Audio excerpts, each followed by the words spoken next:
Hello there. Recently I was stimulated by an article that I read at worldofwebcraft.com. It was written by a friend of mine named James. Within his article he's discussing how he's noticing a lot of similarities between various programming languages that he's messing around with. So what I'm going to do now is write an article stemming off of James's article, and I just wanted to throw out 3 code examples that show how very similar JavaScript, ActionScript, and PHP are.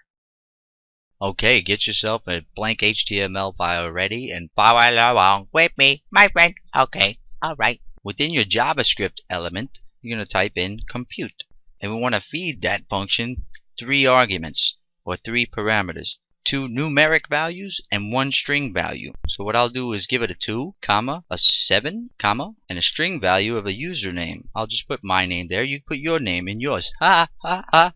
Now let's just double clicky that right there. Press Ctrl C to copy it. I'm going to type in function and then paste in function name, compute. Open close parentheses, open a curly brace, and go down a couple of lines and put in your closing curly brace there so you have your function nest all set up. Now this is intaking 3 parameters, so we're going to make 3 variables out of those parameters. We're going to say value 1, which is a numeric value, is going to be A. The next one we'll name B for the next numeric value, and for the username that's coming in we're going to name U. So we have variables A, B, and U, which represent these 3 here. So when this function compute runs, it passes those 3 variables through, so when the function processes, it has access to those 3 variables using the names A, B, and U. Now in the first line within the function we're going to type in var C. So we're creating a new variable called C, and it's going to represent a number, which is the sum of A plus B. And we put semicolons to break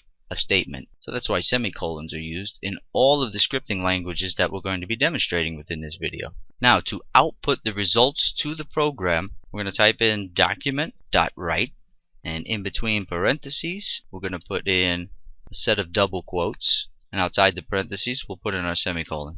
Okay, so you can just type in the following string in between your double quotes.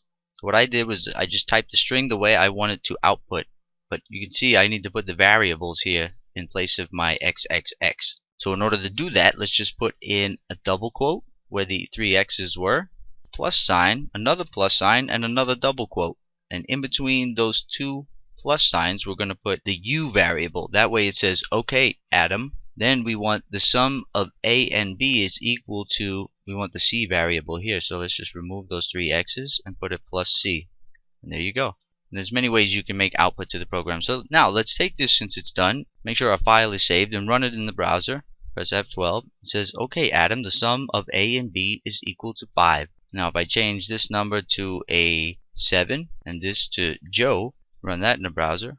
Okay Joe, the sum of A and B is equal to 10. Alright, so you can see how a basic function that intakes parameters dynamically works, okay? So that's JavaScript. Now let's take that exact same code and let's put it into ActionScript. Okay, here I am in Flash Professional Authoring CS5, and I'm going to go up to my timeline and open my scripting panel on that keyframe by pressing F9. Once my scripting panel's open, I'm going to pop in that JavaScript that I just copied from my HTML file. Now all I have to do is change one little thing. JavaScript and ActionScript 3 are so similar. So you can see I changed document write to say trace. Everything else stays exactly the same. So those are very similar programming technologies. So all we have to do to see the output of this program, since we're using trace in debugging mode, is press Control Enter. You can see we have, okay Joe, the sum of A and B is equal to 10. So that's the output. Let's go back to the timeline and you can see the code. I just changed one little tiny thing, which was the way we're outputting to the program. Alright, so that's JavaScript and ActionScript. So let's just take that ActionScript. Let's go into PHP now. Here we have an empty PHP document all ready to go with our PHP opening and closing tags in place. Let's pop in that code, and it says we have a syntax error, which is natural. In our variables we have to have $signs in PHP.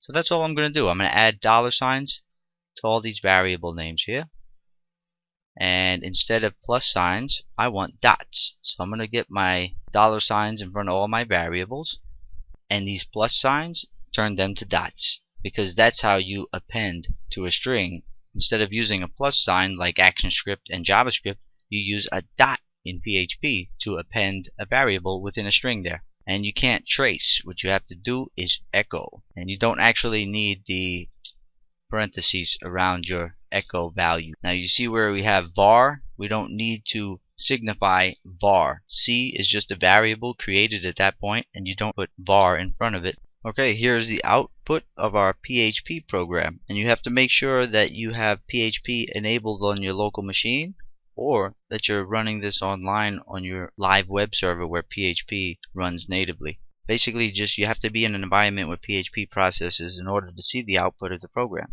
Okay, so that was a universal programming case study for JavaScript, PHP, and ActionScript 3 that shows how strikingly similar all three of these programming languages are. Okay, I won't take up any more of your time. I hope you've enjoyed this presentation. I'll talk to you guys next time.